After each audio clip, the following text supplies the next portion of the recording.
So, dear colleagues, first of all, thank you for the opportunity.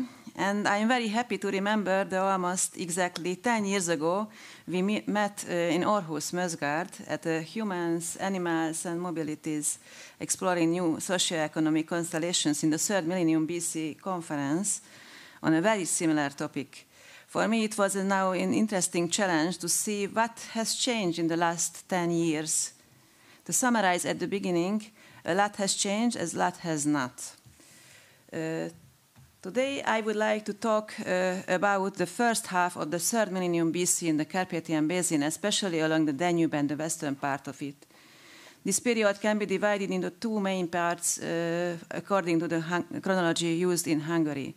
Between 3000 and 2800 BC, we still count the late Copper Age.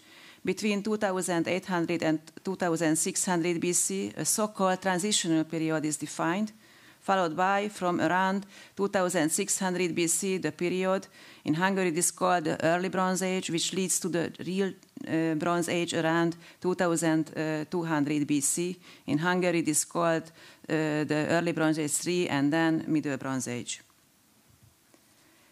So, in the following, focusing on the central parts of the Carpathian Basin, we will briefly review the 6 main phenomena that define this period: Baden, Jamnaja, Zókvucsadol, Makó, Somogy-Barvinkavci, and Belbekers. The main points of the overview are, first, the character and distribution of sites that can be associated with cultural units.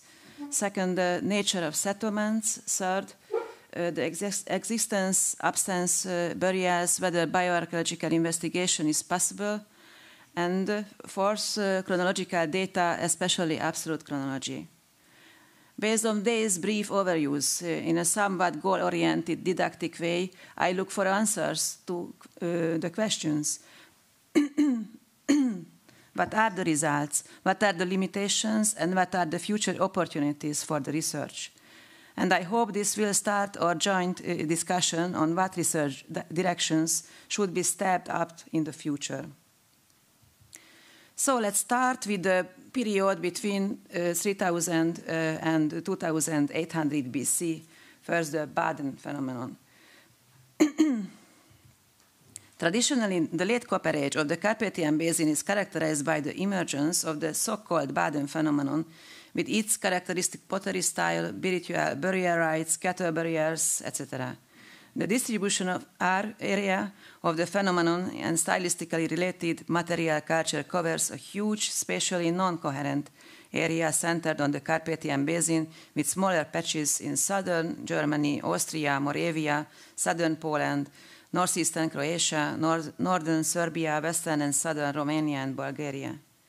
In its late phase, the so-called costolite-type material makes its appearance also in the non-coherent area throughout the basin, whose assessment as either a separate culture or a special style of pottery decoration remains controversial. The settlement network connected to the Carpathian Pannonian Basin-centered phenomenon has been the subject of several recent studies. For example, the Balaton-Összed site on the southern shore of Lake Balaton is one of the most important of Tünde Horváth's work, published in 2014. The settlement covers almost the entire spectrum of the culture from the formation period to the end of the culture. The others is Sylvia Fabian's ongoing research project. The title of the project is on the slide, focuses on the households, activity zones, community areas, sets, socioeconomic networks in the late Copper Age settlements. The number of sites illustrates the intensity of the culture's almost 700-year-old history. Nearly 2,000 sites are known in Hungary, of which only 130 are cemeteries burials. The research of the settlements, therefore, has many future potentials, and it is a great challenge for the methodological point of view. In recent years, a major project has been the complex analysis of the late Copper Age burials in the Carpathian Basin, led by Mária Bondár. During this process, the entire Hungarian burial database was completed for 700 years, 130 sites with burials and 70 cemeteries in Hungary. There are also ongoing archaeogenetic and isotopic analysis. We heard about it from Anna. Absolute chronological analysis or long-term Baden are confronted with a number of challenges. An important element of this is the harmonization of typochronology and the absolute chronology. We have been facing a problem over the last 10 years. This is the interpretation of samples from settlements, which has many hidden risks. A series of 20 dates from the large, long-lived settlement of Balaton-össze-temetői Dülő provided a significant contribution to the absolute chronology of the late Copper Age. Among the dates, 3 seems to be quite late within the Boleraz-Baden sequence dated to 2900-2700 BC. A radiocarbon-dated site, finer Baden-type material from Western Hungary is known from Nagykanizsa. Here 4 dates scatter between 3300-2900 BC, but one is dated to 2800-2500 BC. So there was something strange. The absolute chronological analysis of the burials in the mentioned project has somewhat solved this problem. The Bondar project included a program of absolute dating of the number of cemeteries and burial sites. In the framework of this program, the Christian Oros research team worked with 120 radiocarbon dates from 22 sites. Based on the 7 formal chronological models created by them and analyzed in detail, it can be said that the Baden complex in the region under study, which covers the northern areas of the Danube and the Danube-Tisa basins, began at the earliest around 3600 BC. Between 3400 and 3300 BC, a fundamental transformation occurred, traditionally described archaeologists as a shift between the Boleraz and the classical Baden pottery styles. On the basis of the date of the burial complexes in the study area, there is no evidence for existence of the Baden complex after 2800 BC. The end of the period can be dated to around 2850 BC. The next is Yamnaya. We have covered a lot of this topic the previous day, and I will highlight just few elements here. The sites associated with this phenomenon are only and slowly burials Kurgan sites. The most important change in the last few years is the Kurgan's Yamnaya, which was previously only marked up to the Tisa line, can now be detected to the Danube. See tomorrow the field excursion to the Kiskunság National Park. These are still preliminary data, but very promising. We also heard about more bioarchaeological and genetic studies in the presentations of János Dani and Anna Széchenyi Nagy. There is still further possibilities for the testing materials, and the newly identified materials will provide new opportunities in the future. For a long time, the phenomenon was dated to after 3000 BC, the period before that was the pre-Yamnaya appearance. The analysis, for example, the Sárjatudvari Kurgan and for example, the Balaton-Szentgyörgy burials shows that between 3300 BC and 2500 BC, a series of connected processes started, spanning the late Copper Age and the early Bronze Age periods, and nearly 800 years. After 2800 BC, we have a very uncertain view of the cultural landscape history, see in blue on the map. Baden is disappearing, maybe some Kostolacis. Yamnaya is present with a gradual link to Mako and together with Mako. Zók Vucsedol presumably present with links to Somogyvár-Vinkovci and Mako. There seems to have been a short, circa 200-year-long phase transitional period between 2800 and 2600 BC in the Carpathian Basin, when late Copper Age material culture was used contemporaneously with early Bronze Age type materials. Currently, however, this phase is very difficult to fill with well-dated archaeological material. In the Carpathian Basin were two regions where larger, mainly fortified hilltop settlements emerged in the final phase of the Copper Age. One of the northern part of the Carpathian Basin in present northern Hungary and eastern Slovakia, where hilltop settlements with late Baden and Kostolet-style material have been discovered, surrounded by smaller open-air sites and cemeteries. Another in the southern Transdanubia, south of Lake Balaton, and especially in the southern central part of the basin, along the Danube between Dunaszekcső in Hungary in the north and Belgrade in the south, a series of fortified hilltop sites are known with the Vucsadol-style material, clearly controlling the route along the Danube for these strategic locations. It remains to be seen whether these form part of the more hierarchical settlement network, since systematic settlement research in both regions remains sparse. Nevertheless, both are significant from our point of view as well, since in both areas some of these settlements were continued in the early Bronze Age as well. So we turn first to the Zók-Vucsadol phenomenon. The Vucsadol settlement network's backbone is formed by the system of fortified hilltop sites on the Lez Ridge along the Danube in Sirmia. Here, along 200 kilometers, 17 smaller or larger hilltop sites are known that indicate the presence of multi-level concentrated settlement pattern. Some of these settlements were continued in the early Bronze Age as well, but often occupied new locations. The definition of the Zók-Vucsadol network of settlements brings up a number of questions in the research. Balen's lecture also discussed these issues in more detail.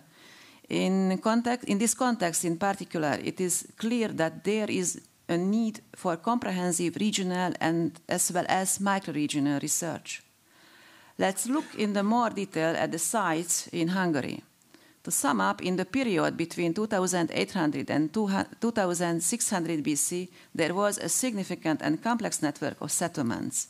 An important change is that the settlement network of the Vucsadol circle in Hungary can be traced from the previously known southern Transdanubian settlement to the shores of Lake Balaton. One of the most significant sites of the period is Zók. This fortified hilltop settlement lies on the plateau across 15 hectares, of which the fortified area consists approximately 2 hectares. Finds and archaeological features, houses, pits, ovens, fireplaces, concentrated in the central fortified region of the site. The most significant artifact assemblage came from a pit which has contained a series of molds for axes. Based on the radiocarbon samples, the size dates to 2850 and 2600 BC. Similar molds were discovered at Pécs next to Zók. Recently became clear that the Pécs-Nagyárpád site also had a considerable late Vucsadol habitation phase. Data shows that following the late Copper Age Baden phase, the cultural complex of the late Vucsadol period establishes itself at the site before the subsequent habitation of the Somogyvár-Vinkovci population. At both sides of the Vucsadol settlement structure appears to be more intensive within the central area separated by ditches from the rest of the site. Later, in the Somogyvár-Vinkovci period, the settlement structure changes and expands from the central protected parts to the open, unprotected area. The most recent research shows that the number of sites has increased significantly. In the same area, south of Mecsek Mountains, an interesting network of settlements is developing. Large-scale excavations and aerial photographs show settlements 4-6 kilometers from each other. The settlement density in this period is much higher than the previously assumed. This also indicates the existence of the more complex settlement networks in the late Copper Age and at the beginning of the early Bronze Age. The situation is also similar in the Kapos Valley further north, along the largest river in the southern Transdanubia. On the left bank of the Kapos, a chain of important central settlements is located at a distance of about 8-10 kilometers from each other. Due to the lack of archaeological investigations, the chronological classification of these settlements and the smaller connected satellite settlements is unknown and can only be interpreted within a broad chronological spectrum. It seems certain that these settlements played an important role at the beginning of the Bronze Age in the Kapos Valley and even in the southern Transdanubia. A good example is the Brököz, where the triple ditch is visible in the area photos, and surface finds indicate occupation in the late Vucsadol, early Somogyvár-Vinkovci period. In the southern Transdanubia, only a few sites have been excavated so far. One of these, Kaposújlak-Várdomb, a settlement with an intensive habitation from the late Neolithic until the end of the Bronze Age. An area of 3 hectares was excavated and circa 1,500 features documented. From these 500 features contained late Vucsadol, early Bronze Age materials, mainly pits and fireplaces. The settlement was enclosed by a ditch. At the site were found interior decorated balls, clay molds of shaft axes as well. Based on the archaeological evidence, it appears that the Kaposújlak-Várdomb site has the potential to be starting point in the reconstruction of so-called transitional period between late Copper Age and early Bronze Age in southern Transdanubia. Preliminary data suggest that here within a single site, the entire Baden, Kostolec, late Vucsadol, Somogyvár-Vinkovci and Kisapostag chronological and cultural sequence is represented. The currently known northernmost settlement center of the late Vucsadol phase is the site of Somogyvár-Kupavárhegy. Settlements of the similar structure and density are lacking from the Balaton region further north. Instead, the settlement pattern is dominated by a series of smaller sites. Unfortunately, these burials of the Zók Vucsadol are little known. The radiocarbon dates of few inhumation burials without grave goods suggest that they probably belong to the Vucsadol period. Furthermore, some burials under the months, for example, the Malagruda Circle and near Noisy de Lamzé, can be listed here.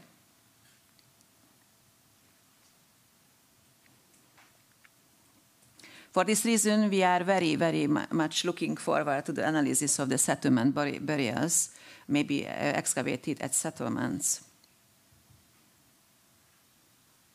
But what is exactly the Vucsadol period? Based on the radiocarbon dates known today, which are still very modest, we can date it to the period 2900-2600 BC. At the moment, more than a dozen radiocarbon dates are available from the northern Vucsadol context, and 3 dates from the primary grave of Velika Gruda in Montenegro that is stylistically identical or very closely related to the Vucsadol style material. 2 measurements from Zókvárhegy in Hungary are similar, 2800-2700 BC. Consequently, we can probably date Vucsadol-style material in the Carpathian Basin and the Northern Balkan to circa 2900-2600 BC, thus bridging to the final Copper Age and the early Bronze Age through the transitional period. And when we move to the Mako with a surprising example, far from the core area of the Vucsadol style in the Budapest region, the following finds have come to light. It is interpreted as a cremated symbolic burial. The relation of the finds clearly suggests Vucsadol. The broader context, however, is Mako. The label of Mako-Kosziuszka phenomenon denotes the size and distribution of larger cultural complex. The core of Mako distribution lay in the heartland of the Carpathian Basin in present-day Hungary and southwestern Slovakia. Our knowledge of the culture settlement barely increased for many decades. The Mako communities were envisioned as a mobile population engaged in herding, whose settlements were made up of the few pits or clusters of pits. This picture has been modified to some extent following the large-scale rescue excavations conducted over extensive areas. Here larger settlements were excavated. Most of the currently known settlements have a dispersed layout. Two main settlement types can be distinguished in terms of intensity of occupation. One of the briefly occupied campsite-like settlement made up of few pits, and second, the relatively larger settlements featuring several pits and perhaps houses, ditches, and open-air ovens, some farmstead hamlets. Until recently, there was a general consensus that the dispersed layout of the known Mako settlements could be explained by the subsistence based on pastoralism, and that the Mako culture represented an essential mobile population. However, it seems more likely that the life phase of the Mako population differed from region to region, and that it was to some extent influenced by the local geographic and ecologic conditions. Little is known about the position of particular site in the Mako settlement hierarchy, and we have virtually no criteria for identifying the differences in the size and layout of the different settlements or in their material. Important is settlement density was much lower compared to the late Copper Age and the Middle Bronze Age. Similarly to settlement sites, burials are generally found dispersed without any indication of larger clusters. In addition to the loose dispersed layout characterizing the culture's settlements, this subsistence pattern is also reflected by the lack of larger cemeteries. Most of the currently known burial sites yielded 1 or 3 graves, or 10, at the most lying near each other. In spite of the extensive Mako distribution, the number of known burials is rather low, numbering about 70 burials. The period's dominant burial rite was cremation. There is more evidence for inert burials than for scattered cremations ones and the burials of certain uncertain rite or symbolic graves. A few inhumation burials can perhaps also be assigned here. So there is no or minimal chance for the bioarchaeological investigations. The internal chronology of the Mako sites is uncertain. The early phase betraying strong Wuchedo influences can certainly be distinguished, principally on the basis of the interior decorated balls, whose decorative motifs and design are more elaborate than the balls from the other areas of the Mako distribution. Altogether, circa 20 C14 dates are known from the sites with Mako-style assemblages. Needless to say, it is very little. The earliest dates come from the graves of the mentioned Sárjétudvari Körgön with Mako-style pottery, can be placed 2700-2600 BC. It is very important. New C14 date is for grave 7, dated to 2900-2600 BC, and with this nice material connected to the stiepe elements in the metal finds and the pottery connected to Mako pottery. One early phase, Mako phase, can be distinguished connected to the early Bronze Age and can be dated to 2500-2300 BC, and the later phase connected to early Bronze Age 2 can be placed to 2300-2100 BC. So next is the Somogyvár-Vinkovci phenomenon.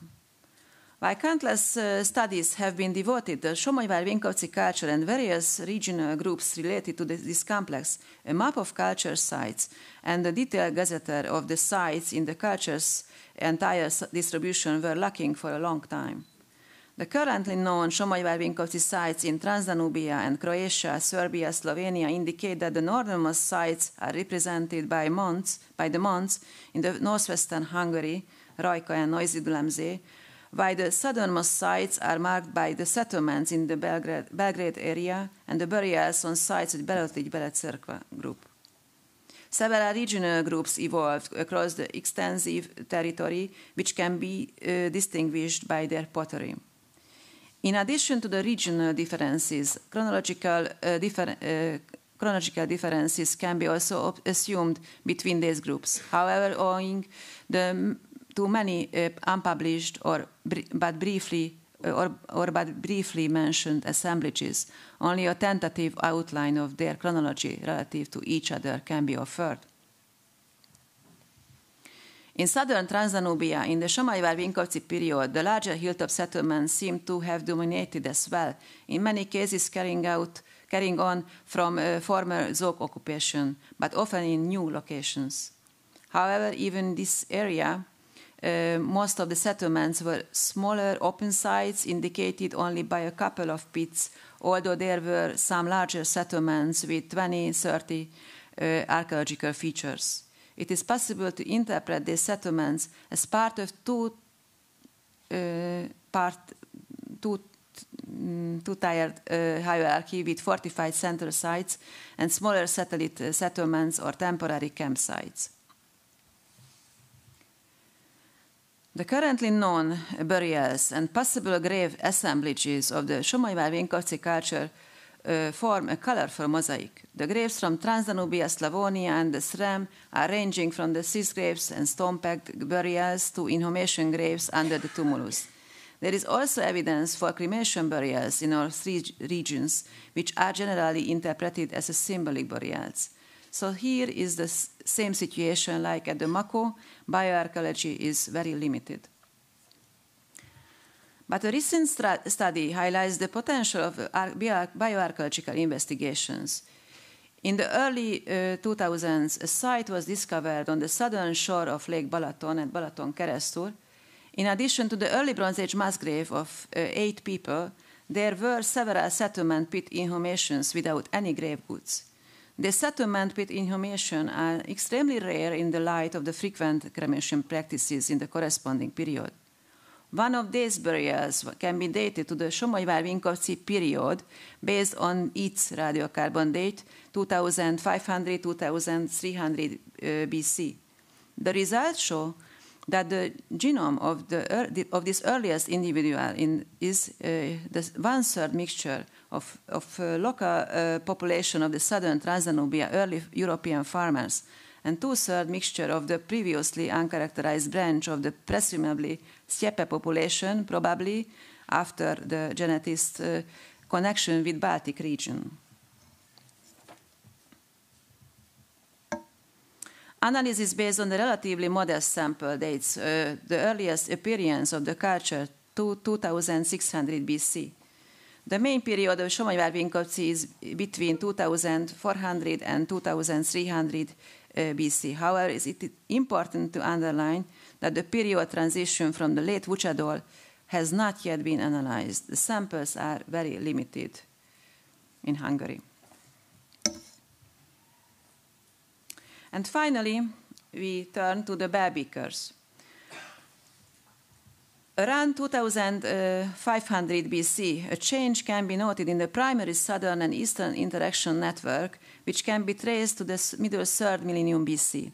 From this time onward, contact with the northwest and the south assumed a greater importance, with the Danube acting as the main axis of communication. Several cultural units can be distinguished in the Budapest area during the first 2 phases of the early Bronze Age. The presence of the Mako, the Bell-Beaker Chapel group, and the early Nagygrave groups has been documented. We now witness the appearance of the so-called proto-Nagygrave sites, which form the basis of the later Tel settlements along the Danube. Great changes can be noted in the Budapest area as well, where several intensively occupied Bell-Beaker settlements appear together with the large cemeteries, often containing hundreds or even 1,000 burials. Many of the extensive single-layer settlements are made up of large boat-shaped houses. In addition to the larger sites, several smaller settlements are known, Chapel Island, mostly along the 2 Danube branches. In lack of further evidence, it remains uncertain if we are dealing with a hierarchical network of settlements. A series of rich graves indicates the existence of a rather varied social system in the vicinity of Budapest, with various burial customs, graves with circular ditches, and people with status and prestige goods, such as silver and gold plaques and other metal finds and several elements of different traditions. The assessment of the settlements and the cemeteries in the Budapest area yielded evidence that the region was an important meeting point of the northwest, the east, and the south. A cultural syncretism can be noted both regarding the burial rite and the grave goods in the early Bronze Age II cemeteries in the Budapest area, and a few stable isotope analyses indicate some form of the mobility in the period. This complexity formed the basis of the group's identity. Through the mediation of this area, the period's interaction network spanned the vast territory between Moravia and Serbia and the Tisza-Maros region and Lower Austria. The stimulus behind the interaction network was no doubt the exchange of raw materials and possibly horses. The first tin bronzes, although with a very low tin content, are also known from the Budapest area. Cemeteries of this phenomenon with several hundred graves were recently excavated in the Budapest area. According to the currently available radiocarbon dates and the analysis of burial rites, the earliest of these is the cemetery at Sziget-Szent Miklós, dated to 2400–2200 BC. Another site is Budapest Békásmegyer, where the whole cemetery is estimated to have been between 200 and 300 graves. The cemetery is dated to 2400–2200 BC. This period's largest cemetery was uncovered at Budakalász, was dated between 2500–2400 and 2000 BC, based on the 10 radiocarbon measurements. The strontium isotope data prove a considerable amount of outliers above and below the estimated local strontium range. Former analysis and new samples altogether show 40% non-locals, including males, females, and child. This suggests that not only individual mobility, but movement of population groups was taking place at the beginning of the early Bronze Age in the Budapest region. Physical anthropological investigations also observed a Brachicane traurid, the so-called Glockenbecher skull type, is unknown before the Bronze Age in the Carpathian Basin. We heard about the Belbikör bioarchaeology, but the most important thing is the first ancient DNA data provide various levels of steppe-related ancestry among analyzed human remains associated with the finds of the Belbikör package. So, in the light of the stable isotope and ancient DNA analysis, as well as the archaeological and physical anthropological data, can we suppose a complex picture of locals and incomers with a mobility from various directions towards the heart of the Carpathian Basin during the Belbikör period. To conclude, the research on the above overviewed units and the volume of the research is very mosaic. Based on the main points of the overview, we can see the following, focusing on weaknesses. To sites and settlements. Often there are only selected materials analyzed, no complete collections. Material from excavated settlements is not analyzed. No statistical analysis is used. There is a minimal archaeological, archaeobotanical, paleo and environmental research. No or very rare the petrographic and other material analysis. To burials bioarchaeology. Analysis of the large cemeteries is ongoing. There are often no burials, for example, Bucsadó, Makó, Somogyvár. Their preservation is not good or cremated. In many cases of bioarchaeological analysis will not be possible. To chronology, relative and absolute as well. The lack of complex processing is a weakness, and very limited number of absolute dates, same. And when, where can, okay, something wrong? So the final remarks, where are we, or breakout points, maybe the bottom-up research could be the solution for our problems. Similar to for example, the Yamnaya impact, it would be very important to study Zog-Vucedol phenomenon, large-scale processing, development of joint databases, use of similar and thereby comparable methodological packages, regional and micro-regional research with non-destructive investigations. So we are unable to cover a number of topics in my presentation. The aim of the presentation was to provide an overview, but also to highlight weaknesses and potential breakouts. So I hope we can see each other in 10 years and more. Thank you.